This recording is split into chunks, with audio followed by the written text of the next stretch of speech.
Buenos días.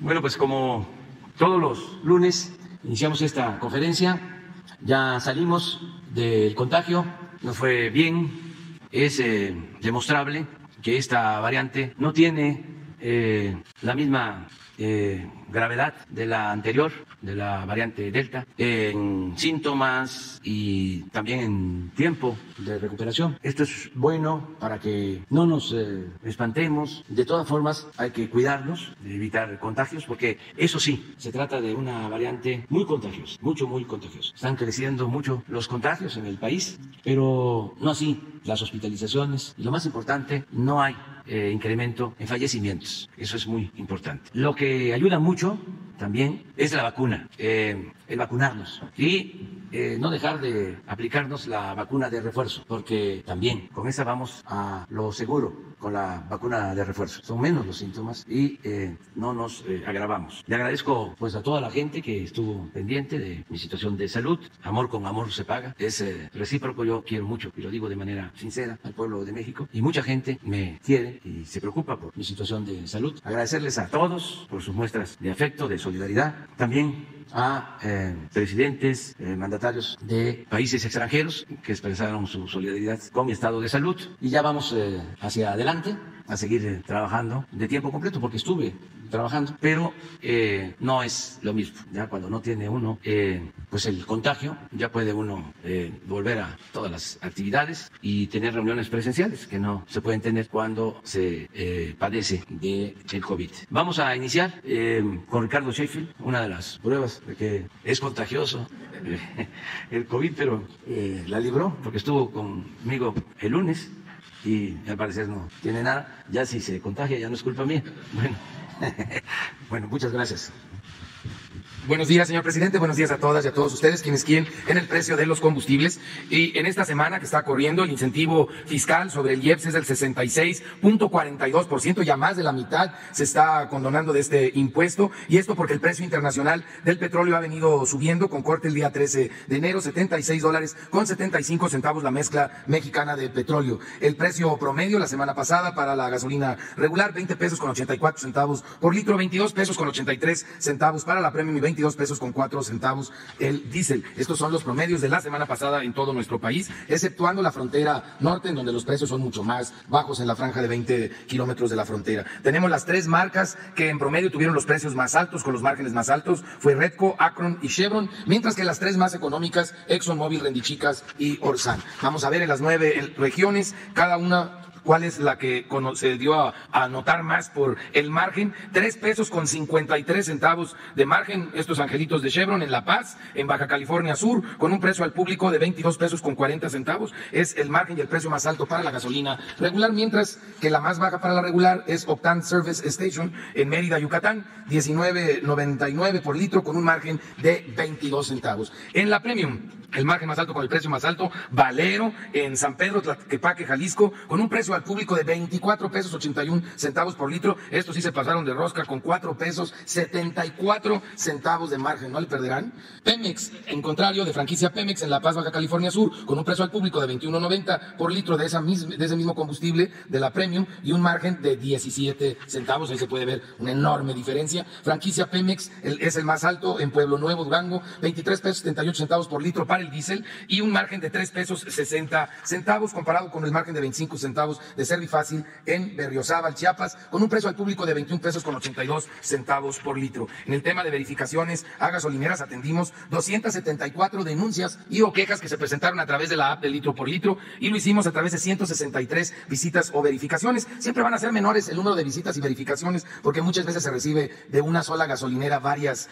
quejas, y normalmente los consumidores están en lo cierto y nos apuntan hacia donde puede haber problemas. Esta semana solo encontramos una gasolinera que no estaba dando litros completos, afortunadamente es solo una, y no estaba usando estos aparatejos de los rastrillos, que ya tenemos un rato que no encontramos. Ojalá ya se los hayan quitado a todas las bombas del país. En eso estamos trabajando en equipo para evitar que no se den litros completos. 19 pesos con 36 centavos es un ejemplo del precio más bajo a nivel nacional para la gasolina regular en León, Guanajuato, y 19.39 de la móvil en Tampico, Tamaulipas. Ejemplos de caro, esto sin tomar en cuenta el margen de la gasolinera. Más caras, 23.98 de franquicia Pemex en Mascota, Jalisco, y 23.30 también de franquicia Pemex en Tepalcatepec, Michoacán. Y nos vamos ahora a la Premium, sin tomar en cuenta el margen. Las más baratas, 21 pesos con 3 centavos de Valero en Nopalucán, Puebla, y 21 pesos con 10 centavos de Servifácil en Coatzacoalcos, Veracruz. Las más caras de Shell, otra vez para la Premium, 26 pesos con 9 centavos en Iztapalapa, Ciudad de México. Siempre se va a encontrar a alguien que se pase de rosca, pero también a unos metros van a encontrar un proveedor que lo dé económico. Shell otra vez 25 pesos con 59 centavos en Azcapotzalco, en la Ciudad de México. Y para el diésel, 20 pesos con 29 centavos de móvil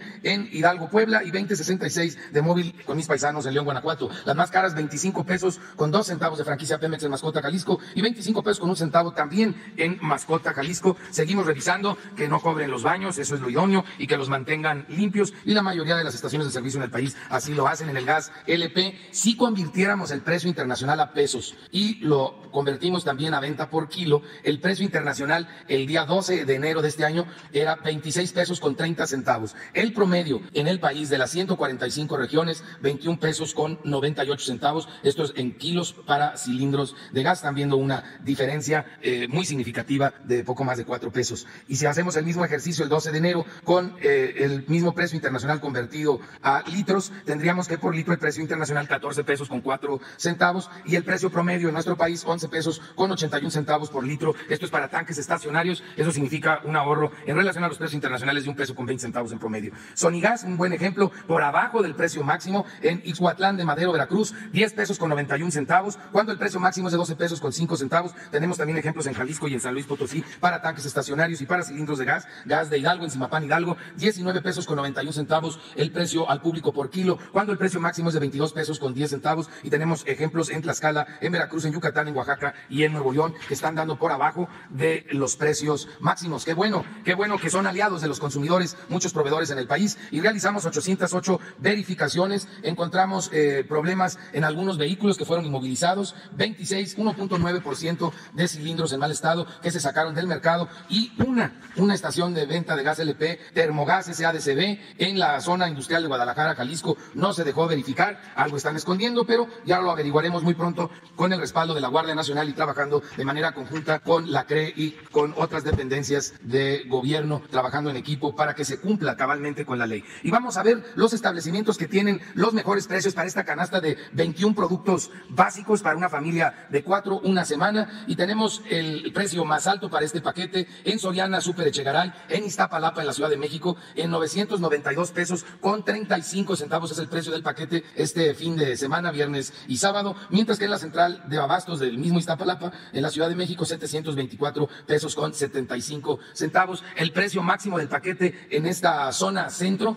ha bajado un poco, cerca del 2%, en relación a cuando iniciamos a hacer público estos ejercicios por instrucción del señor presidente Andrés Manuel López Obrador. Walmart Express, en las Américas, en Morelia, Michoacán, el paquete 991 pesos con 95 centavos, en comparación con la central de abastos de Guadalajara, Jalisco, 897 pesos con 68 centavos. Si bien es cierto que ha subido el limón, también es cierto que ha bajado el chile serrano y ha bajado el jitomate saladet. Estos dos productos han compensado en el precio final del paquete la alza en el limón, que esperemos que pronto pueda llegar a las centrales de abasto este producto, que sí lo hay en nuestro país y que debiera ya de estar llegando pronto a las centrales de abasto. Walmart en Tijuana, Baja California, tiene el paquete en 1,006 pesos con 30 centavos, cuando en la zona norte la mejor opción es la central de abastos de Monterrey, Nuevo León, que se ha mantenido allí a lo largo de este ejercicio con un precio de 713 pesos con 78 centavos. Y finalmente en la zona sur-sureste, Walmart Express Montejo de Mérida, Yucatán, tiene el paquete a 1,012 pesos con 8 centavos, mientras que en la central de abastos de Villahermosa se encuentra a 828 pesos con 90 centavos. Muchas gracias. Vamos a los videos. La Secretaría de la Defensa Nacional informa los avances en la construcción del Aeropuerto Internacional Felipe Ángeles al 17 de enero de 2022. En la pista norte y central plataforma y rodajes,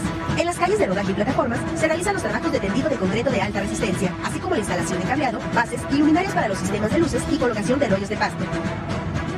En la terminal de pasajeros, se continúa con la instalación y ajuste de aceras móviles de pasillos del área internacional, colocación de escaleras eléctricas, pantallas de gran formato y mobiliario en salas de espera y locales comerciales. En la interconexión vial tramo Caseta Tultepec Santa Lucía, en el paso inferior vehicular se realiza el último tramo de concreto de vialidad de acceso a la IPA y el montaje de columnas prefabricadas para el encajonamiento del túnel del tren suburbano.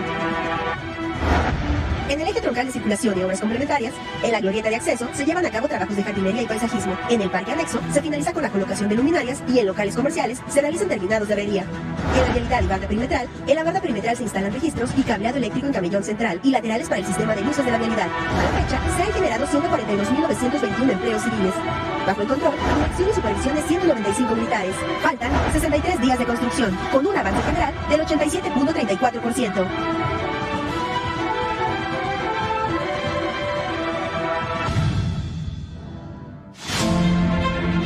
Es sábado 15 de enero y estamos en el área administrativa de la refinería. Ya casi se concluye. También informarles que siguen llegando equipos. Hoy salió de Asia el reactor regenerador de la planta catalítica. Va el reporte de esta semana. En la etapa de construcción de la refinería se trabajan varios frentes de forma simultánea. Seguimos recibiendo equipos del exterior, vía marítima, terrestre y aérea. Esta semana desde Corea salió por barco hacia México el reactor regenerador de la planta catalítica de más de 3.000 toneladas, siendo el equipo de mayor peso en una sola pieza de las plantas de proceso.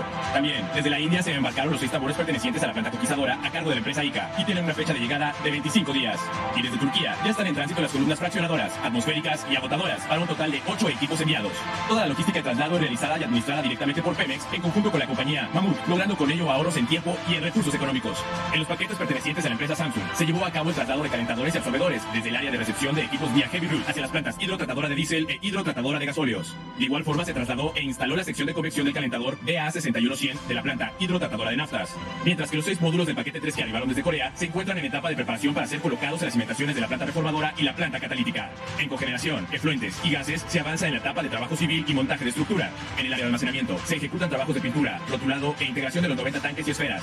Se trabaja en la estructura interior del cuarto de control, del edificio contra incendios y en el de telecomunicaciones. En el laboratorio se trabaja en la aplicación de protección anticorrosiva en las estructuras y la instalación de cristales. Se intensificó el traslado de plantas de ornato desde el vivero hacia la refinería para colocarse en las áreas verdes.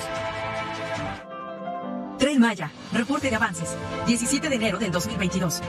En el tramo 1, en Balancán, Tabasco, realizamos actividades para la construcción de obra de drenaje transversal, cuya función es conducir el agua a zonas seguras donde no afecte la estabilidad de la obra. En San Agustín, Chiapas, realizamos el colado de pilas para la construcción de pasos superiores ferroviarios.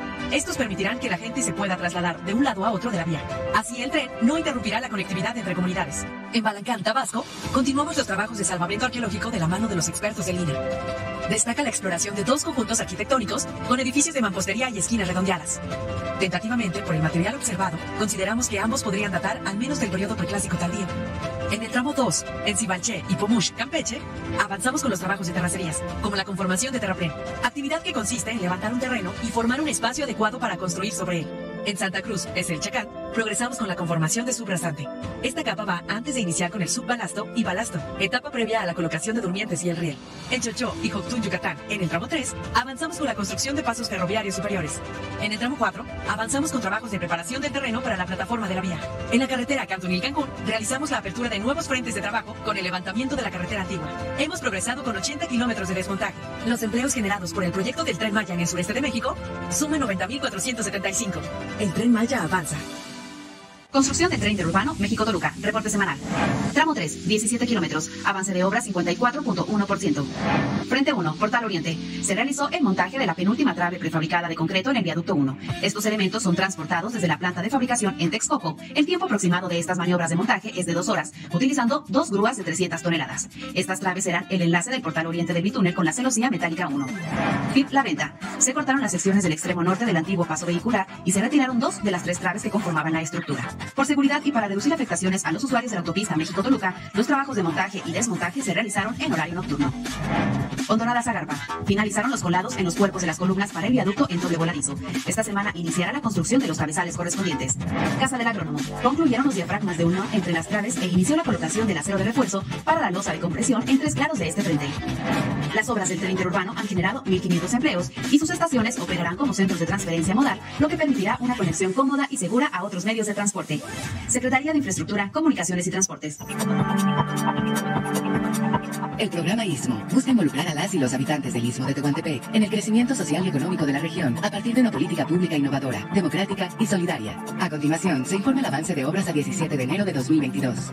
En el puerto de Salina Cruz continuamos la construcción de 1.6 kilómetros de rompeolas oeste para crear una barrera que brinde calma al interior del puerto. Al día de hoy, hemos vertido más de 360.000 toneladas de piedra al mar, que se traduce en 502 empleos directos y 2.560 empleos indirectos. La rehabilitación de las vías en el ferrocarril del Istmo de Tehuantepec continúa. En el tramo 1, con apoyo de una multicalzadora, nivelamos y ajustamos la vía nueva. Restan 11 kilómetros por rehabilitar, los cuales se espera concluir a finales de marzo. En el tramo 3 iniciamos la rehabilitación de la vía en zona de curvas mayores a 6 grados. En el tramo 4 continuamos la remodelación de la estación y patio de Ixtepec, el cual concluirá a finales de abril. En el tramo 5 continuamos el acondicionamiento de 15 kilómetros de libramiento de Tehuantepec. De manera paralela, fomentamos la participación de la juventud en proyectos productivos, en temas relacionados con el sector agropecuario o el turismo sustentable para el beneficio de las comunidades en el Istmo de Tehuantepec. La Comisión Nacional del Agua informa el avance en la construcción de la presa Santa María, proyecto Baluarte Presidio. La presa tiene un avance físico de 38.2%. En el portal de entrada se han concluido las embocaduras de los 3 túneles y se realiza la colocación de acero de refuerzo, cimbra, concreto hidráulico en la chimenea del túnel 3. Esta permitirá la entrada del agua embalsada hacia las obras de toma de generación de energía eléctrica y para la zona de riego. Se realizaron pruebas en seco en las embocaduras de los túneles 1 y 3, colocando los módulos de los obturadores 4.5 metros y 2.25 metros de altura, lo cual permitirá que su instalación final y deslice en los marcos metálicos se realice según lo previsto. En el portal de salida se concluyó el bordo de protección de los túneles 2 y 3 y continúan los trabajos de excavación en canal de descarga. Se llevó a cabo uno de los hitos más importantes en el proceso constructivo de la presa Santa María, el desvío del cauce del río hacia el túnel 1. El desvío se inició con la ruptura del bordo de protección a la entrada de las embocaduras del túnel 1. Los escurrimientos y el agua embalsada se condujeron por toda la longitud del túnel 1 hasta el portal de salida. Este hito significa la culminación de la primera etapa en la construcción de la obra y permitirá continuar con la construcción de la altaguía aguas arriba como parte importante de las obras de desvío, así como iniciar en su oportunidad la construcción de la cortina. Dicha actividad se planeó para realizarse aprovechando la época de estiaje y hacer más eficiente los procedimientos constructivos de la presa. En la altaguía aguas arriba continúa la colocación y compactación de material de respaldo y la colocación de alojamiento de protección, así como de acero de refuerzo y concreto en los locales guía para el material geocompuesto en ambas máquinas de río. Sobre la margen izquierda de la cortina se realiza la colocación de malla electrosoldada y de concreto lanzado sobre taludes. En la margen derecha se realizan trabajos de excavación, así como la carga en el acarreo del material producto de la excavación. A la fecha, se han generado 3.268 empleos en la construcción de la presa. Muy bien, vamos. Ustedes 2, 3, 4 y 5. Y ustedes 2, 6, 7. Buenos días, señor presidente. Buenos días, procurador. Buenos días a todos y a todos. Diego Elías Cedillo, de Tabasco Hoy, Campeche Hoy, Quintana Roo Hoy y Diario Basta, del Grupo Cantón. Señor presidente, antes que nada, externarle un fraterno saludo. Qué gusto verlo de vuelta. Y derivado de esto, presidente, preguntarle cuáles fueron los pormenores de su contagio por COVID-19. Desde el lunes que tuvimos a bien verlo aquí, preguntarle, presidente, cuáles fueron estos distintos síntomas que usted tuvo, si hubo alguna oportunidad o alguna noche, en algún transcurso, en alguna hora del día, en la que usted sí tuvo altibajos, que normalmente se estila decirlo así. ¿Cómo nos podría contar que usted vivió la enfermedad de COVID-19, presidente? Bueno, pues los síntomas fueron, en mi caso, afortunadamente leves. No tuve calentura, fue muy buena la oxigenación, arriba de 90. No tuve malestar de cuerpo, 2 días ronquera y ardor en la garganta. Básicamente eso. Mi tratamiento consistió en cuidarme, aislarme, tomar mucha agua, eso lo recomiendan los médicos, paracetamol, 2 días nada más. Cuando tuve un poco de malestar, no quise tomarlo más tiempo, pero con eso fue suficiente. Miel para la garganta, aunque está caro el limón, procuraba yo no ponerle tanto.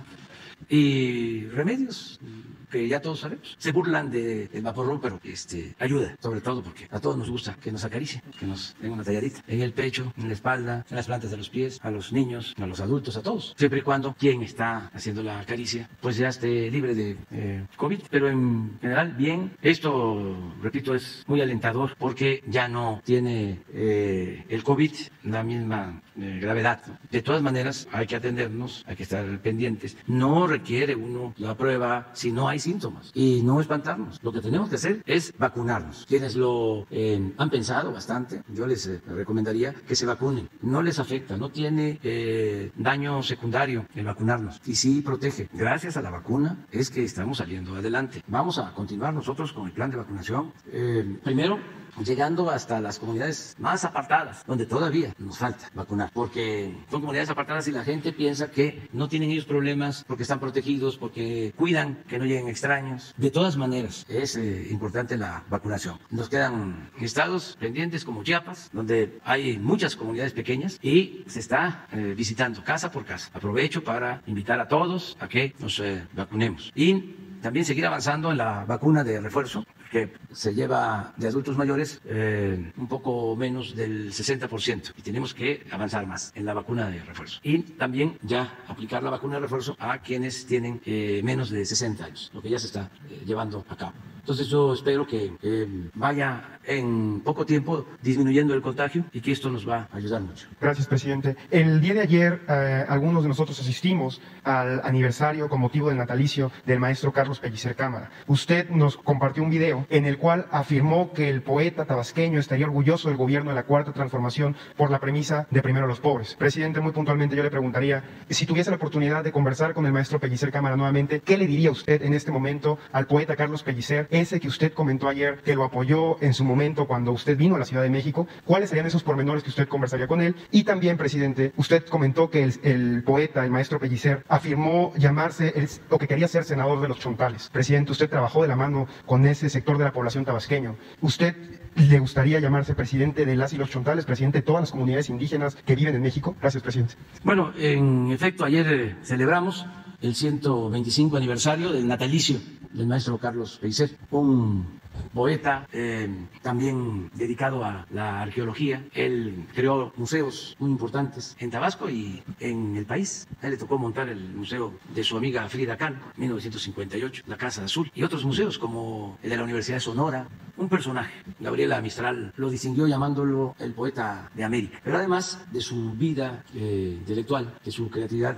artística, él siempre estuvo a favor de causas justas, en lo nacional y en lo internacional. Fue desde joven participante de las brigadas internacionalistas que fueron a España cuando la guerra civil para enfrentar al franquismo. Fueron muchos intelectuales de México y de América Latina a defender la República. Fue también simpatizante del maestro Vasconcelos cuando José Vasconcelos fue candidato en contra del maximato callista. Fue presidente del Comité de Solidaridad con Nicaragua cuando dominaba Somoza, y yo tuve la fortuna, la dicha de conocerlo cuando era joven, y él fue mi amigo, mi maestro. Entonces sé muy bien que tenía un profundo amor a la gente, a los pobres, a los indígenas. Ayer contaba yo un suceso, un hecho de cómo cuando es senador decide vender unos paisajes de José María Velasco para utilizar el dinero y crear una fundación en apoyo a los indígenas chontales. En ese entonces me consta los paisajes, las pinturas de Velasco estaban valuadas, la colección del maestro, en 7 millones de pesos de aquellos tiempos, 1976, y entraron a su casa y amordazaron a su ama de llaves, Chabelita, y se robaron los cuadros, las pinturas de los bastidores, las cortaron así en la orilla y se llevaron los lienzos, las pinturas. A partir de ahí se deprimió, se entristeció. Lo vi, lo cuento ayer, y seguía con la misma convicción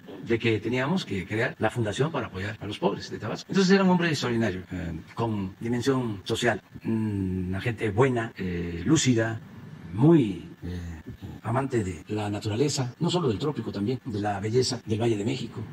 Excepcional, extraordinario, poco conocido. Nada más se conoce la parte poética, pero tiene muchísimas cosas admirables. Entonces, pues yo creo que estamos nosotros siguiendo ese camino de no hacerle daño a nadie y buscar ayudar a la gente humilde, a la gente pobre. Ayer dije que se sentiría orgulloso, si viviera, de ver lo que se está haciendo en favor de los pobres. Entonces, eso es lo que puedo comentarte. Gracias, presidente. Ya por último, en esta conferencia de prensa, hace como un año, Grupo Cantón presentó esta inquietud de la ciudadanía referente a una menstruación digna. En teoría, simplemente es 0% de impuestos los productos de higiene menstrual, hecho que se dio en el paquete fiscal del 2022 como una política de su gobierno. Sin embargo, presidente, este impuesto que se eliminó, que debe de ser en beneficio para los consumidores, lo están absorbiendo algunos productores o algunos comerciantes, lamentablemente, por las distorsiones del mercado. En consecuencia, presidente, preguntarle cuál sería el mensaje que usted le enviaría a estos productores o estos comerciantes para que el beneficio vaya a los productores, a los consumidores, y también, si usted me lo permite, presidente, preguntarle al procurador Ricardo Sheffield cuál sería la estrategia de la Profeco para evitar precisamente que el beneficio no vaya al productor, consumidor, sino a los consumidores, que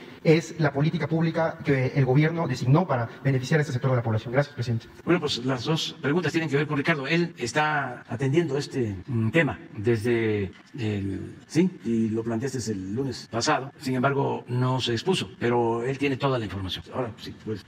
Gracias, señor presidente.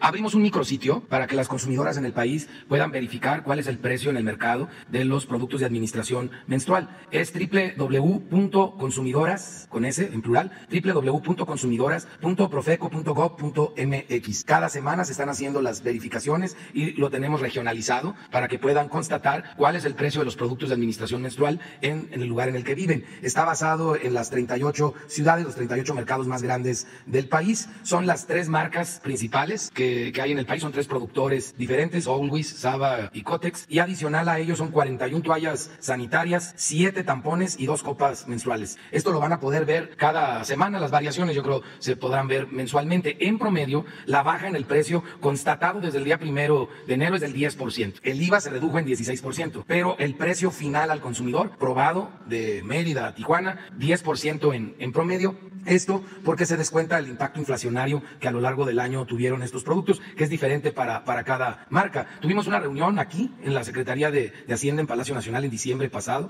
Reunimos a los principales distribuidores de estos productos y a los principales productores. Son 3 productores principales, todos producen en México, y los principales distribuidores son Walmart, Oxxo y Farmacias Guadalajara, que participaron en esta reunión. Podemos decirles que desde el 1 de enero que empezamos a monitorear al día de hoy, sí hay una baja significativa, y esto es importante porque el erario público dejará de recibir este año por ese IVA 3,000 millones de pesos, que el señor presidente lo que ha instruido es cuidar que esos 3,000 millones de pesos queden repartidos realmente en la bolsa de las consumidoras que hacen uso de estos productos de administración menstrual. Adelante. Muy buenos días, presidente. Janet Galindo, del Grupo Transmedia La Chispa. Pues primeramente, qué gusto que ya esté usted recuperado, y entrando al tema, no sé cuál sería su opinión, ya que hay muchos empresarios que en diciembre dan de baja a todos sus trabajadores o cambian de razón social, para enero a veces darlos nuevamente de alta, y de esa forma evitan pagarles a los mismos empleados que vayan haciendo antigüedad y evaden también impuestos. ¿Cuál sería su mensaje hacia este tipo de empresarios? Primer tema. Bueno, yo pienso que no van a haber muchas bajas, despidos, porque aún con esta nueva ola de contagios se está creciendo.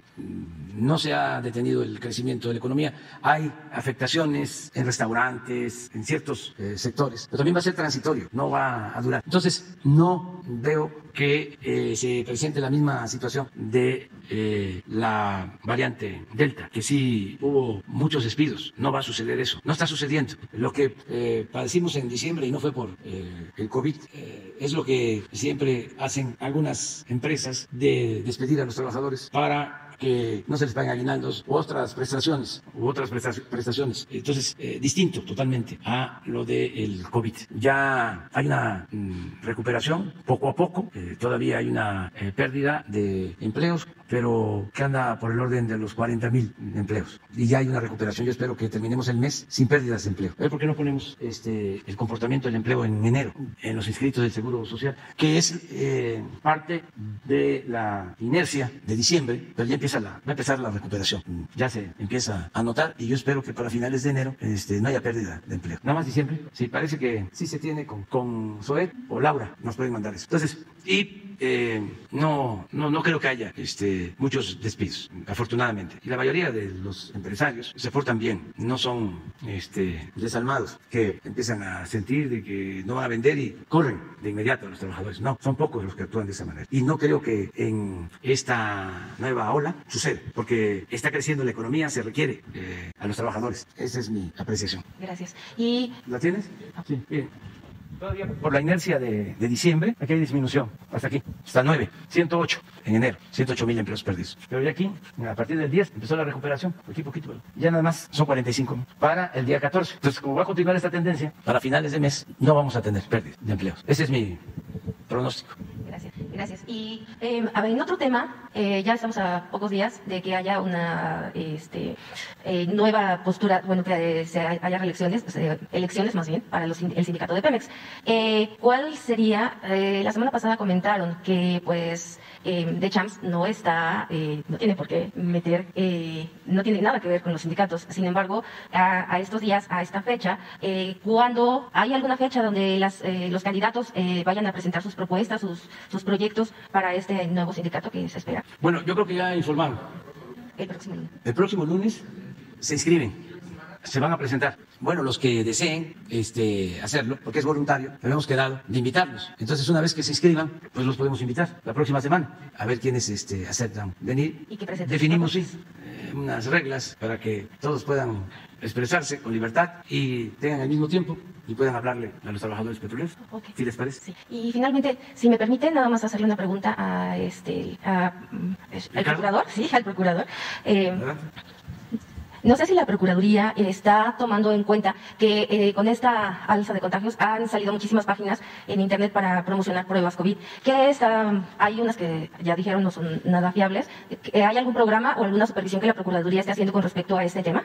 El tema de fondo es responsabilidad de Cofepris con Alejandro Svars, pero hemos venido trabajando de la mano haciendo equipo, y con la experiencia que tiene Profeco en el monitoreo de comercio electrónico, hemos ya logrado la cooperación de varias plataformas de comercio, bajando aquellas pruebas que no son autorizadas por Cofepris, que incluso Cofepris acaba de publicar la semana pasada la determinación de que no son confiables las pruebas que se basan en la gotita de sangre, que se pinchaba uno el dedo y poner la gotita de sangre, que no son confiables, la mayoría de ellas son chinas, y entonces estamos apoyándoles a ubicar posibles distribuidores en México de este producto para impedírselos. Y la forma más fácil de lograrlo es con la coadyuvancia de las plataformas de comercio electrónico, que nos ayuden simplemente a bajarlos de la plataforma.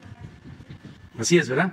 Y luego ustedes dos y luego las dos como ya. ¿Qué tal, presidente? Buen día, Carlos Guzmán de Noticias de Veracruz. Por principio de cuentas, pues si nos puede comentar, ya le preguntaban de la salud, ya mencionó qué es lo que tomó, pero pues está la agenda de temas, saber si va a retomar las giras este fin de semana, a dónde va a ir, porque por ahí hay una pendiente por los bancos del bienestar, y en este mismo sentido, si nos puede comentar, se hablaba del tema de que se podía finalmente este 20 de mes acudir el director de Pemex a Deer Park a firmar ya el contrato de la compra-adquisición de esta refinería de Shell. ¿Se nos puede hablar de esos temas por principio de cuentas, señor presidente? Bueno, es muy probable que este fin de semana se reanuden las giras y tenemos dos opciones: ir a ver los sistemas de riego a Sinaloa, Nayarit, o estar inaugurando ya bancos del bienestar en Hidalgo. Son las dos posibilidades. Creo que mañana o pasado ya se decide a dónde vamos. Sobre la refinería, ya se está avanzando en la compra. Yo pienso que en unos días más ya vamos a informarles de cuándo se lleve a cabo el pago. Ya se cuenta con el dinero, 20,000 millones de pesos están disponibles para que Pemex los use. Tienen que ver cuánto es lo que van a utilizar de ese recurso, pero ya me informaron de que Hacienda puso a disposición de Pemex el dinero, en especial manobras, ya transfirió los recursos a Pemex para ya cerrar la operación en unos días más. ¿Quién acudiría a esta firma, señor presidente? El director de Pemex. Él es el que está llevando a cabo la negociación, y si se necesita alguien de Hacienda, pero básicamente es el director de Pemex. Va a estar la secretaria de Energía del gobierno de Estados Unidos en esta semana en México, y vamos a recibirla y a tratar asuntos de interés. No tengo todavía claro el programa. Ya está, pues tiene relaciones, pero yo no lo conozco. Sé que voy a recibirla. Va a reunirse con la secretaria de Energía de México, con el secretario de Relaciones Exteriores, y también la vamos a recibir aquí en Palacio. Se van a tratar todos los temas. Siempre es así. No hay ningún tema intratable o vedado. Todos los temas. Sobre todo, informar sobre el porqué de la reforma eléctrica, si hace falta, y si ella quiere conocer mi opinión, se la voy a dar con mucho gusto. Y otros temas que puedan salir. Agradecerles porque ellos permitieron el que compráramos a Shell, la refinería. Hay un procedimiento, ya lo hemos hablado, cuando un gobierno extranjero, una empresa extranjera quiere comprar un bien en Estados Unidos, hay un comité que es el que autoriza. Es un comité integrado por el Departamento de Estado, por el Departamento del Tesoro, y en este caso por la Secretaría de Energía. Y estos tres organismos, estas tres instituciones apoyaron la compra. Había aquí en México, sobre todo nuestros adversarios, ¿no?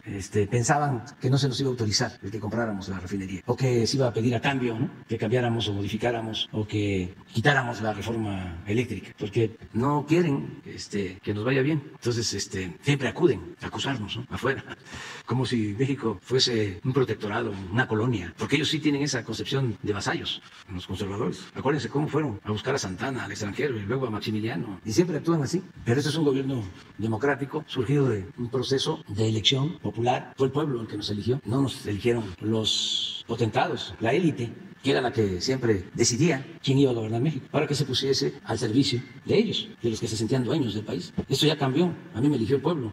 Y por eso mi único amo es el pueblo de México. Entonces, sí vamos a llevar a cabo ya en estos días el pago para la refinería, que es un hecho histórico porque es recuperar un bien, como ahora en el caso de Banamex, que ojalá y se mexicanice, que era un banco de México que surgió allá por 1884, a ver si lo confirmamos, durante el porfiriato. Y es un caso parecido al de Mexicana de Aviación, eran como empresas, ¿no? Emblemas, ¿no? Sí, con México, ¿sí? Viene la privatización y los entregan y se queda México sin bancos.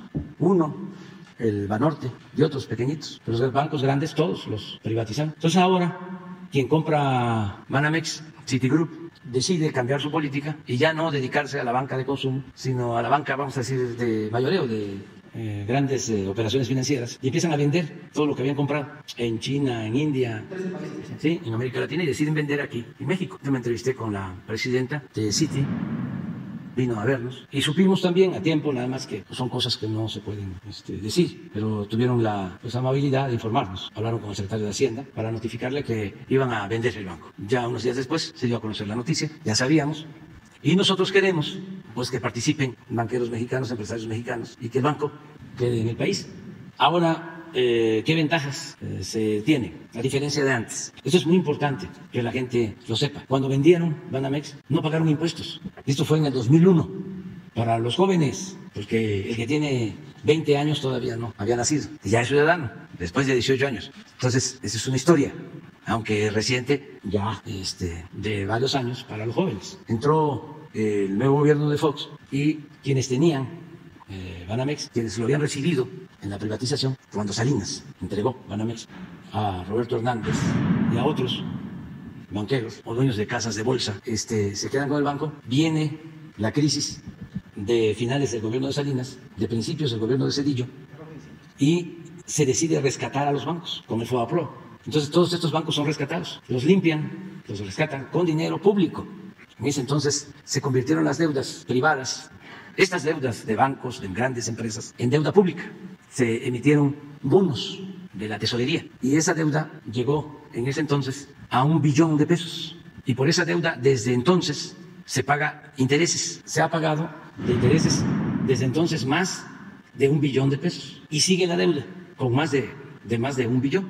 Entonces esa operación que hicieron arriba, por eso los potentados a los que les fue bien, pues le hacen homenajes y hablan muy bien del gobierno de Zedillo, de Salinas y de Zedillo. Los consideran buenos gobiernos, pues sí, porque a ellos les fue muy bien. Entonces, después de que se rescata, venden los bancos y venden este banco en $12,500 millones y tenían que haber pagado alrededor de $3,000 millones de impuestos. No pagaron, porque entonces había una ley donde si estas operaciones se hacían en bolsa, no se pagaban impuestos. De ahí se agarraron para no pagar nada. Si en vez de que Citigroup hubiese comprado Banamex y Banamex hubiese comprado a Citigroup en Estados Unidos, tenía que haber pagado los $3,000 millones. Aquí es importante decirlo, o sea, no es anclarnos en el pasado, pero si no aprendemos del pasado, pues no nos va a ir bien, ni en el presente ni en el futuro. ¿Quién era secretario de Hacienda cuando se iba a cabo esa operación? Francisco Gil Díaz, que había trabajado con el dueño principal de Banamex, Roberto Hernández. Primero había estado de subsecretario de Hacienda con Salinas y luego trabajó con Roberto Hernández. Y luego Roberto Hernández se lo recomienda a Fox y Fox lo nombra secretario de Hacienda. Y cuando se lleva a cabo esta operación, él era el secretario de Hacienda. Cubren las formas también, diciendo de que no podía participar él en el proceso de compra-venta por cuestiones de intereses, pero al final el resultado es que no pagaron los impuestos. Y siempre alegan de que fue legal. Y yo digo, sí, fue legal, pero inmoral. ¿Cómo no pagar impuestos? Eso solamente se da en un país como el nuestro, en aquellos tiempos, o se daba, donde todas las leyes estaban hechas para beneficiar a una minoría. Porque durante todo el periodo neoliberal reformaron la Constitución y las leyes con ese propósito, de proteger a las élites y legalizar la corrupción, el robo, el saqueo. Es una vergüenza que muchísimos legisladores se dedicaron a eso, estaban al servicio de los que mandaban en México y ajustaron todo el marco legal para beneficio de una minoría, sin importarle el pueblo. Es más, en contra del pueblo, en contra de la economía popular, porque esto del FOBAPROA pues significa quitarle beneficios al pueblo. Es tener menos dinero para la educación pública, menos dinero para la salud, menos dinero para el desarrollo. Esa es la diferencia que hay ahora. Entonces, si se vende, como va a suceder, Banamex, nosotros vamos a cobrar los impuestos, depende de la cantidad en que se venda, se está hablando de 30,000, 40,000 millones de dólares, a lo mejor es mucho, quién sabe, va a haber una licitación, y lo que queremos, además de que vamos a cobrar los impuestos, y esto va a ingresar a la hacienda pública y va a ayudar al desarrollo del país, además de eso, lo que queremos es que se mexicanice el banco. Ya dije, no somos chauvinistas, no estamos en contra de extranjeros, pero sí se obtienen ventajas si el banco está en manos de mexicanos, porque las utilidades, por lo general, de los bancos extranjeros se van de México, se llevan las utilidades, no reinvierten en México las utilidades. Y siendo empresarios mexicanos, hombres de negocio de México, pues hay un poco más de garantía de que se reinviertan esas utilidades, que no son pocas las utilidades, es muchísimo, porque la banca en México tiene utilidades por intermediación, por costos de intermediación, que no se dan en otros países. Nosotros hemos respetado eso, hemos cambiado ese marco legal, pero sí, son bastantes las utilidades. Entonces, si logramos que sean mexicanos, pues sería un avance. Y luego está el patrimonio cultural que tiene ese banco, que tenemos también que cuidarlo, que no salga del país, que se quede en México. Estamos hablando de edificios, estamos hablando de colecciones de arte, pues de los mejores artistas, pintores de México y también del mundo. Entonces es una colección extraordinaria de arte y de cultura que tiene la Fundación Banamex. Justamente de esto, bueno, quería hacer la segunda consulta. Es, bueno, una foto controversial, supuestamente, que no hubo los cuidados sanitarios. El secretario de Hacienda estaba en el mismo lugar, junto con el secretario de Gobernación, consultando de dos temas, específicamente Banamex y el INE. Me refiero a los dos. Acaba de tocar justamente el tema de Banamex, el Fondo Cultural. El canciller Marcelo Ebrard hacía en sus redes sociales el día de ayer o antier, si no mal recuerdo, una sugerencia de que parte de las utilidades o de lo que se va a cobrar de impuestos incluyera el Fondo Cultural Banamex, que es bastante grande, como usted lo acaba de mencionar atinadamente, por supuesto. Y otro tema es el del INE. El INE se presentó el plan de austeridad en la semana pasada, consultándolo, según nos decía el secretario de Gobernación, preguntarle su opinión respecto a esta propuesta del canciller y también respecto al tema del INE, que incluso ya dijo que prácticamente no va a hacer caso al plan de austeridad. Muchísimas gracias, señor presidente. Bueno, en el caso del patrimonio cultural, vamos a estar pendientes, buscando que quede en nuestro país, que eso no puede salir del país. Vamos a ver los aspectos legales, pero también no queremos dificultar mucho la venta, poner nosotros muchos obstáculos, porque debe de llevarse a cabo esta operación y demostrarse que en México hay un auténtico Estado de Derecho y que hay confianza para inversionistas. También una cosa que debe de tomarse en cuenta es que los que tienen sus depósitos, sus cuentas en este banco, deben de recibir la garantía de que quienes se queden con el banco sean gentes con solvencia económica para respaldar a todos los clientes de Banamex. Todo esto se está tomando en cuenta y lo vamos a ver en su momento. Acerca del INE, pues ya es bastante, ¿no?, lo que se ha hablado. Ya pues todos sabemos que si se hace un esfuerzo de parte de los consejeros del INE, se puede llevar a cabo la consulta, que es muy importante, la consulta para la revocación del mandato, porque es un método democrático que debemos de ir estableciendo hasta que se convierta en un hábito para que se acote el poder presidencial, que nadie se sienta absoluto, que si un presidente actúa bien, que pueda continuar, y si actúa mal, que se le pueda quitar. Y esto por la vía democrática, por la vía pacífica. Entonces, es algo bueno, es algo ejemplar. Tiene que ver con la democracia participativa, con el hecho de que sea la gente la que decida siempre, que el pueblo no sea ignorado, que el pueblo tenga siempre las riendas del poder en sus manos y que poco a poco vaya cambiando esa mentalidad que ha predominado por mucho tiempo de que la política se hace en las élites o tiene que ver con los de arriba, que el pueblo es un ciudadano imaginario, que pues nada más se les convoca cuando hay elecciones para cumplir el expediente. No, en una auténtica democracia el pueblo manda, el pueblo decide, el poder lo tiene el pueblo. Por eso no me canso de repetir lo que significa la palabra democracia. Demos, pueblo, kratos, poder. Es poder del pueblo, no de los intelectuales, no de los políticos, no de los periodistas, de los expertos, de los potentados. Es el poder de todos, de la gente más humilde hasta del más acaudalado. Entonces es un buen ejercicio y ya está demostrado de que sí tienen recursos para llevar a cabo esta consulta. ¿Por qué no muestras cuánto nos cuestan a nosotros las elecciones? ¿Sí?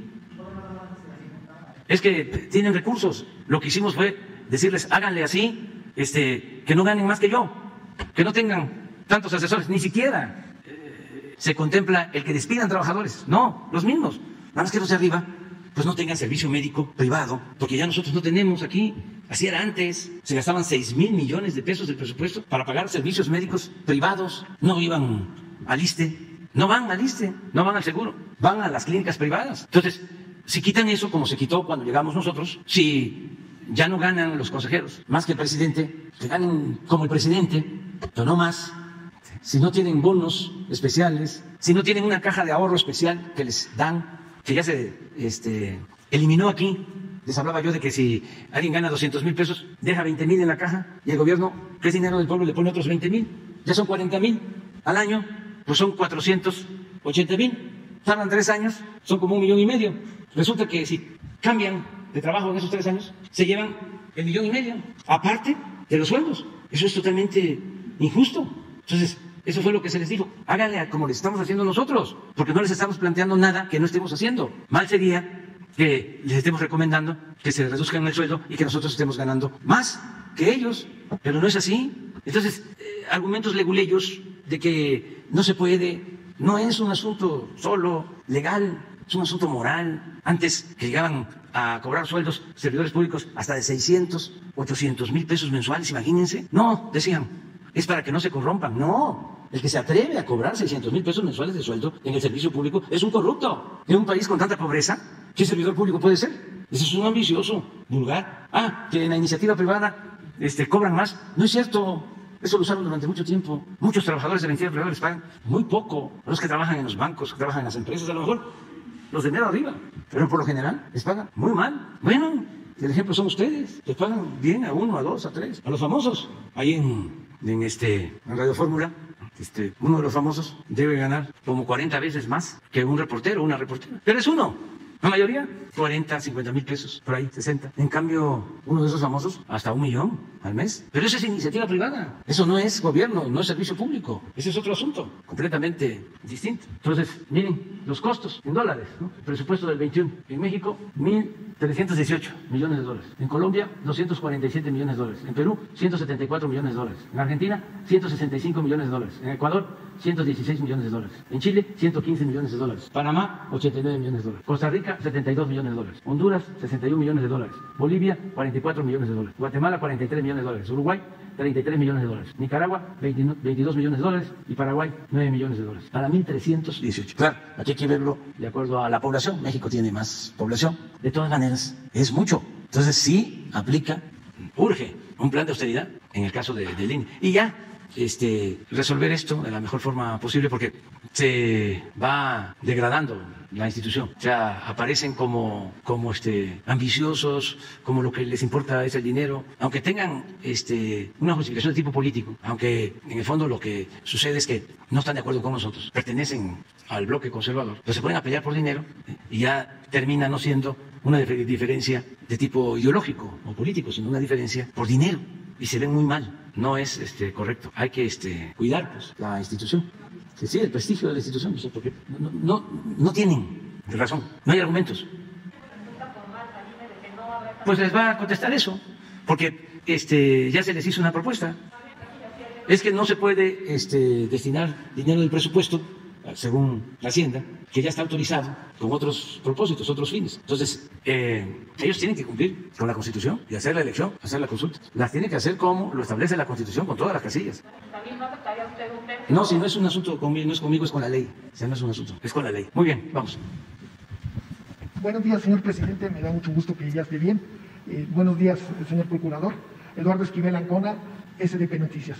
Yo le quisiera preguntar si ya la Secretaría de Hacienda, el Banco de México, la COFESE y la Comisión Nacional Bancaria y de Valores han estado hablando, porque no es solo que sean mexicanos los nuevos dueños de Banamex, es que en México nos dejaron una concentración bancaria terrible, ¿no? O sea, 5 bancos controlan casi todo el crédito.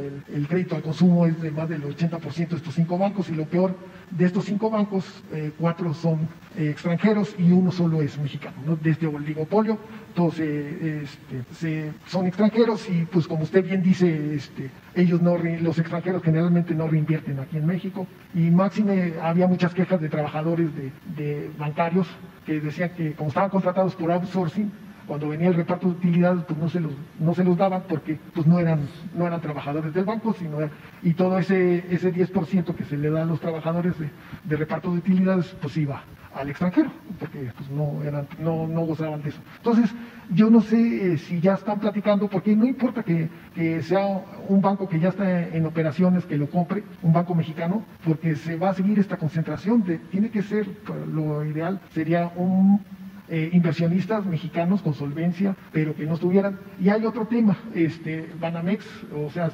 Citibanamex no solo tiene el banco, sino también tiene la Afore, y ahí también hay concentración en la Afore. En las Afores hay concentración, tiene los seguros. Entonces, pienso que espero que sí lo estén haciendo, poniéndose de acuerdo para ver quién lo va a comprar y limitar a personas que concentrarían más este mercado. Hay una cosa, el Banco Nacional de México se fundó en 1884. Y pues también hay otra cosa que a mí me llama la atención. Hace un tiempo usted presentó aquí unas gráficas, unas tablas, donde venía la condonación de impuestos. A Banamex le perdonó Calderón el gobierno de Calderón le perdonó más de 5,000 millones de pesos a Citibanamex, y Peña Nieto, el gobierno de Peña Nieto le perdonó más de 10,000 millones. Entonces, entre los dos fueron más de 15,000 millones de pesos. Y yo creo que esa cantidad bien podría, el banco ya tampoco pagó los impuestos de cuando se compraron. Entonces yo creo que en esencia el banco podría, los de Citigroup podrían decir, bueno, por todos esos favores que nos hizo los gobiernos, donar, como dice, pues el Palacio de Iturbide, la Casa de Montejo que tienen ellos, y toda la colección. Esa sería mi primera pregunta. Sí, hay que buscar un equilibrio entre solvencia económica y no concentración. Ver cómo se puede lograr esto. El secretario de Hacienda ya está trabajando con este propósito, y las instituciones a las que haces referencia, la Comisión Nacional Bancaria, para estar cuidando de que no haya esta concentración, pero al mismo tiempo que haya solvencia económica para protección de inversionistas y de clientes. Y sí, en efecto, han abusado mucho. Lo que dices, no tengo tan fresco cuánto fue lo que le condonaron a Banamex. ¿No tienes la lista? Sí. Se rayaron en segundo lugar, 15,848 millones, 5,000 con Felipe Calderón y 10,000 con Peña. Eso es lo que sucedía, eso es lo que los tiene molestos, y a veces ni siquiera a los dueños, sino a los que se creen también empresarios de altos vuelos y aspiracionistas. Eso es lo que no les gusta. Porque lo peor es que se apoye la corrupción. Yo puedo aceptar pues que no les guste que el Estado participe en la educación, participe en la salud, cumpla con su responsabilidad social. Que no les guste, que quisieran que el Estado solo fuese policía o un comité al servicio de una minoría. Pero que además de eso aplaudan la corrupción, estén en contra de nosotros por no permitir esto. Se necesita ser masoquista, con todo respeto. ¿Cómo defender un modelo así? Porque eso nos afecta a todos, a la mayoría. Pero eso ya no aplica. Y a ver si por esta situación, que no es culpa solo de ellos, es culpa de la autoridad, o sea, de ellos y de la autoridad. Es una relación de complicidad, de componendas que existía. Porque como un presidente, un secretario de Hacienda, un director del SAT va a condonar esa cantidad de impuestos, al mismo tiempo que están cobrando impuestos a los trabajadores, a todos, y además hablando de que no pagan impuestos los ambulantes y que hay que cobrarles impuestos, y no pagan impuestos los que trabajan en la calle. Pues sí, pero ¿con qué autoridad moral se ponen a hacer esos planteamientos? O sea, ¿por qué ese doble discurso? ¿Por qué esa hipocresía? Porque durante mucho tiempo ellos hablaban de que el problema de México, y por eso se necesitaba una reforma fiscal, era de que todos los del sector informal no pagaban impuestos, y que si se incorporaban los del sector informal a los registros, los padrones de contribuyentes, con eso se resolvió el problema. Imagínense cuánto se puede recaudar de la gente que se busca la vida en la calle. Para esto, nada más que esto era la política, ¿no? De las alturas. Y eso es lo que molesta a muchos, porque los de arriba, pues ya lo han ido entendiendo, pero el coraje les queda todavía a sectores de clases medias y desde luego a comunicadores, intelectuales orgánicos, que eran los que servían de alcahuetes para envolver todo esto, ¿no? Y ofrecerlo como la panacea. Yo estoy muy contento porque advierto, se los he dicho varias veces, de que hay un cambio de mentalidad en nuestro pueblo, y ese cambio de mentalidad va acompañado también de un sector muy inteligente, que argumenta, crítico, que participa en las redes sociales y en el debate público. Y es algo pues muy alentador, porque hay argumentación que no había anteriormente. Era una sola opinión, eran boletines. Todavía sigue sucediendo, pero no les funciona. Por ejemplo, ya empiezan a aceptar de que es una gran obra el aeropuerto Felipe Ángeles. Pero ahora en coro ya, todos, que va a estar muy lejos. Vean los periódicos, parecen boletines. Espérense, no va a estar lejos.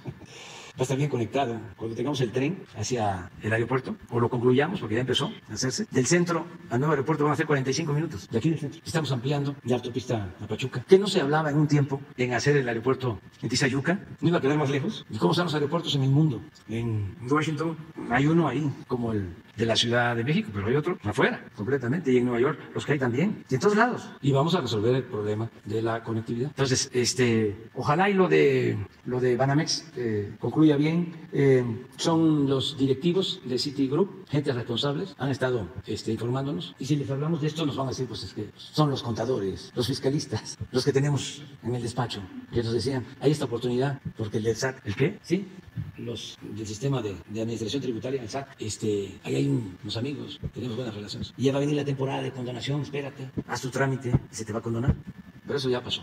En una siguiente pregunta, cuando se compró, otra vez de Banamex, perdón, la insistencia, cuando se compró Banamex por parte de Citigroup, había una ley en México que no podía hacer que lo comprara Citigroup porque eran parte de la FED, había habido como un rescate de la FED, y esa ley en México decía que ningún banco estatal, o sea, de la nación, un banco gubernamental extranjero o un banco de la banca central podía comprar un banco mexicano. Eso se lo pasaron, no sé cómo le hayan hecho, no sé cómo, pero luego Agustín Carstens cambió esa ley. Entonces ahora ya se permite porque Carstens cambió esa ley. No hay posibilidades de que se vuelva a retornar a la antigua ley. Yo creo que era más justa y más protección para las entidades bancarias mexicanas, ¿no? Para las que prestan el servicio. No hay posibilidades de que se revise esa ley y que se vuelva a cambiar a lo que hizo. La verdad es que nosotros ya no queremos cambiar el marco legal, precisamente para no dar motivo a que se hable de falta de garantías o de confianza, porque se ha avanzado mucho. México ahora tiene más prestigio para inversionistas, saben que son reglas claras las que existen. Se ha estado haciendo algunas modificaciones, pero en aquellos casos en donde ya era insostenible mantener la legislación, el caso, por ejemplo, de la industria eléctrica, mantener la misma legislación significa destruir la Comisión Federal de Electricidad, y esto va a afectar mucho al pueblo, porque si se queda Iberdrola, imagínense los precios de la luz, ¿quién garantiza? Ahí está el caso de España y de otros países. Aquí no hay esos aumentos, porque tenemos nosotros capacidad de regulación, pero se acaba la Comisión Federal de Electricidad y nada más quedan las empresas, pues sucedería lo que está pasando en otros países. Eso no conviene.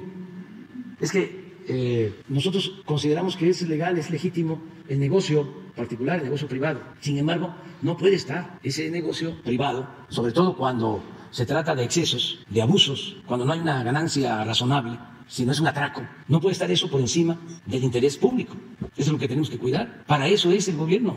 Esa es la diferencia que tenemos con los conservadores. Ellos quisieran que el gobierno no existiera o que existiera nada más para proteger a una minoría, que el gobierno no protegiera al pueblo. Eso lo tienen muy claro. Lo importante son los negocios. En la época de Porfirio Díaz, en las reuniones sociales, en los salones, en las oficinas, solo se hablaba de eso, de bonos, de concesiones, de contratos. Ese era el lenguaje. Era un México de élite. El campesino, el peón, el trabajador, pues era otro mundo. No les importaba nada más que como fuerza de trabajo a explotar. Entonces ya no puede ser eso en nuestro país. México es de todos. Entonces vamos a buscar que esto cambie. Poco a poco, además, vienen otros gobiernos, ellos van a tener que seguir con el proceso de cambios, de transformaciones, porque no podemos solo cambiar en un sexenio lo que impusieron en 36 años, porque vaya que se esmeraron en destruir a México, pero qué fuerte nuestro país, qué extraordinaria, excepcional la cultura de los mexicanos, las culturas de los mexicanos, cuánta grandeza cultural de México para resistir, porque vaya que han saqueado, sobre todo en este último periodo, que siempre lo digo y lo puedo probar, es el periodo de más saqueo en la historia de México. Y ahí estamos saliendo, a pesar de pandemias y de saqueos y de temblores y de inundaciones. Y ahí está, vamos, hacia adelante. Un pueblo extraordinario, un pueblo trabajador. Ayer tuve una plática con unos mexicanos que viven en Estados Unidos. Es excepcional lo que hacen nuestros paisanos migrantes, los que trabajan en los restaurantes, en las cocinas. La forma como trabajan son muy trabajadores. Hablábamos de las camas calientes. Esto también se aplicó cuando la expropiación petrolera. El general Cárdenas recurrió a eso, llamó a los trabajadores mexicanos, porque se fueron los extranjeros y dejaron dicho de que íbamos a fracasar y que los íbamos a ir a buscar, a rogarles que vinieran a echar a andar la industria petrolera. Y con los trabajadores mexicanos se sacó adelante la industria. Pero los trabajadores, los técnicos, iban a los campos petroleros, a los campamentos, y ahí se empezó a hablar de las camas calientes, de que terminaba un turno y se iban a acostar y que se levantaba al trabajo y la cama siempre estaba caliente. Eso mismo hacen muchos paisanos nuestros que no pueden rentar casas porque son caras, departamentos. Entonces consiguen una casa grande y con literas y se organizan y van a un turno, regresan a la cama que deja el que se levanta para irse a su turno. Eso es excepcional. Ese es el mexicano, hombre y mujer, mujeres y hombres. Eso es lo que nos saca adelante. Los mejores trabajadores del mundo decían, ¿no?, de que si México no avanzaba era porque el pueblo era flojo, indolente. No, México no avanzaba por la corrupción. Pero durante mucho tiempo manipularon con eso, de que el pueblo era flojo, de que por eso no salíamos adelante. Y muchos se creyeron ese discurso y todavía lo tienen en la cabeza los conservadores. Si hay pobreza es porque no trabajas o porque Dios quiere. No, Dios no quiere que nadie sufra. Es por el mal gobierno, por la corrupción. Pero eso que parece sencillo, elemental, era parte de la justificación del saqueo, de la corrupción, del robo que imperaba, de cómo sacaban provecho unos cuantos. Ahora ya empiezan a darles vergüenza de dónde viven y de los carros que utilizan. Pero antes todos abrían la boca ahí, viendo los Ferraris, ¿no? Ahora no, ya es distinto. Vamos avanzando. Y claro que el que tiene para comprar su Ferrari, pues que se lo compre, ¿no? Siempre y cuando haya obtenido el dinero con trabajo y de conformidad con la ley, que no se haya robado el dinero, que sea producto del trabajo, del esfuerzo, no riqueza mala vida. Todos los funcionarios que se compraban departamentos, que en Miami, que en Nueva York, en todos lados, y gente que venía de abajo y en un sexenio se hacían inmensamente ricos. Entonces ya eso ya se está terminando. Eso es muy bueno, eso es un avance importante. Bueno, vámonos con la compañera. Gracias, presidente. Buenos días. Judith Sánchez Reyes, corresponsal de Imagen del Golfo de Veracruz. Qué bueno que ya está usted de regreso. En Veracruz hay dos casos que no han tenido los avances que la población esperaría, sobre todo por ser de personajes que fueron gobernadores del Estado. El primero es el que se refiere al exgobernador Javier Duarte. Hace unos días la Fiscalía General de la República dio por concluida por no encontrar delitos que perseguir la investigación que inició por presuntas irregularidades y actos de corrupción sobre el acuerdo que logró Duarte de Ochoa, y que por esta modificación en cuanto al delito que fue de delincuencia organizada por el de asociación delictuosa obtuvo una pena de mucho menor 9 años, lo que de alguna manera pues está dando una impresión de impunidad, la cual se está buscando combatir en este gobierno. El otro caso tiene que ver con Miguel Ángel Yunes, quien tiene pues una lista de diversas denuncias por diversos delitos como enriquecimiento ilícito, de las cuales incluso ya hay una constancia, ¿no?, de propiedades millonarias en diversas ciudades del país, y también pues está señalado por delitos como pederastia, lavado de dinero. Incluso también, se le ha tenido toda una serie de situaciones que tuvo de desvíos de recursos en lo que fue durante su paso por la administración pública, ¿no?, en el ISSSTE y al frente del gobierno de Veracruz, y por esta situación no se ha citado ni una sola vez. Hace unos días usted refería que la impresión de la ciudadanía era que se estaba dando un combate a la corrupción, al menos esa era la percepción general. Preguntarle si la tardanza en estos casos no vendría a disipar a desvanecer más bien esa idea, y se tenga, que eso se sigue, personajes con cierta impunidad y con cierta corrupción. Bueno, en los dos casos tiene que ver la Fiscalía. Y yo lo que puedo decir es que le tengo confianza, a repetir, mejor dicho, de que le tengo confianza al fiscal, y que puede ser que se tarden procesos en la Fiscalía porque se integren bien los expedientes, pero no hay impunidad. De eso estoy convencido. Entonces, hay que esperarnos y hay que pedir información sobre estos casos y otros a la Fiscalía, pero tener confianza. Ahora sí te puedo decir que la justicia tarda, pero llega. ¿Quién iba a imaginar de que la Fiscalía iba a retomar el caso de Rápido y Furioso, que es un asunto de tiempo atrás, la introducción de armas de contrabando o de manera clandestina, con la complicidad de autoridades de Estados Unidos y de México, armas que le costaron la vida a personas, seres humanos, tanto de México como de Estados Unidos. Y ya se pensaba que eso se había olvidado. Y hace poco ya se hizo la consignación del caso. ¿Cuál sería el mensaje para los que hay que esperarse, que no pensar de que va a haber impunidad. En este gobierno no hay impunidad, y yo tengo la satisfacción de poder decir que le tengo confianza al fiscal y que no va a él a proteger a nadie, no va a haber impunidad, como también, que eso es lo otro, no fabricar delitos en contra de un adversario, de un opositor, porque eso es inmoral, eso nunca lo vamos a hacer. Y creo que también en la Fiscalía no se actúa así, no se fabrican delitos. Entonces, vamos a esperarnos, eso es lo que yo opino. Bien, presidente, ¿qué opinión le merece la petición que envió Brian LeBaron al presidente de Estados Unidos, Joe Biden, para que se investigue a los gobernadores de Morelos y Veracruz por los últimos acontecimientos que se han registrado en sus entidades? El primero, por esta fotografía que circuló, que estaba en compañía de algunos líderes del crimen organizado, y en Veracruz, pues por estos cuerpos que han amanecido a pie de carretera. Él argumenta, Brian LeBaron argumenta, que esta petición no busca el intervencionismo del vecino país del norte, sino más bien como una especie de cooperación por la seguridad binacional. ¿Usted qué opina, presidente? Pues hay cooperación y en todos los casos se investiga, es nuestra responsabilidad y vamos a cumplir nuestra responsabilidad siempre. Y no hace falta que nos pidan del extranjero, ¿no? Lo ideal es que no haya esas recomendaciones, que nosotros actuemos, porque es nuestra responsabilidad. También, si nos hacen recomendaciones, no tenemos por qué enojarnos, porque no tenemos nada que ocultar, no protegemos a nadie, no hay en México corrupción, no hay impunidad, tenemos autoridad moral, tenemos autoridad política, por eso no tenemos nada de qué avergonzarnos y se deben de hacer las investigaciones. Y si este señor solicitó esa intervención, seguramente le van a contestar, le van a informar los responsables, ya sea la Fiscalía o ya sea la Secretaría de Seguridad Pública del Gobierno de México. Y finalmente, presidente, en el tema de salud, hace unos días ya se aprobó por parte de COFEPRIS las píldoras de Merck y Pfizer como tratamiento contra el COVID-19 y se había comentado que estas van a ser utilizadas en el sector público de salud.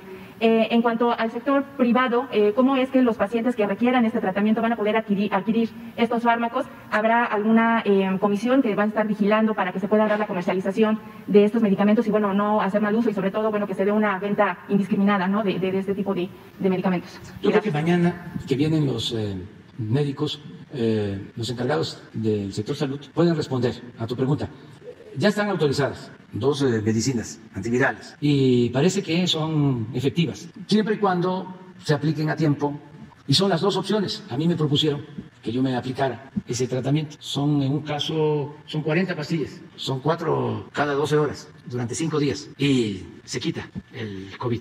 Se está recomendando que eso se aplique cuando hay molestias, síntomas graves, o sea, que calentura, sobre todo para gente mayor que tiene ya otras enfermedades. Si no, mejor con lo que se está tratando, ya lo que expliqué yo. Yo opté por lo segundo y salí bien. Incluso se hablaba de aplicarse el tratamiento a los 6 días de haberse contagiado la persona, ya en la prueba sale negativo. A los 5 o 6 días. Con ese tratamiento de 5 días ya se quita. Pero hay la opinión de que es importante también que el cuerpo actúe. Entonces yo opté por lo segundo porque no tenía yo síntomas delicados. Ya se está haciendo una compra. Ya se ordenó una compra de los medicamentos para el sector público. Mañana les pueden ya informar.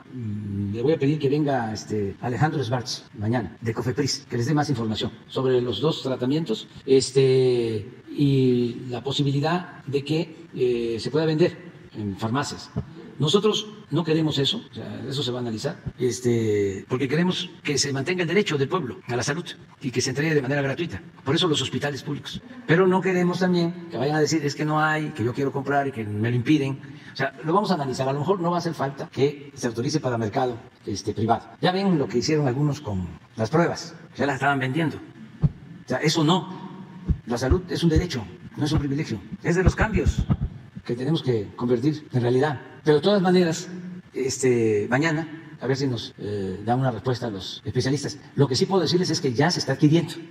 Ya yo di la instrucción de que se compraran los medicamentos. Y seguramente ya deben de tener pues un avance en la adquisición. Ya es posible que mañana nos digan cuándo están los medicamentos, cómo se van a distribuir, cómo usarse.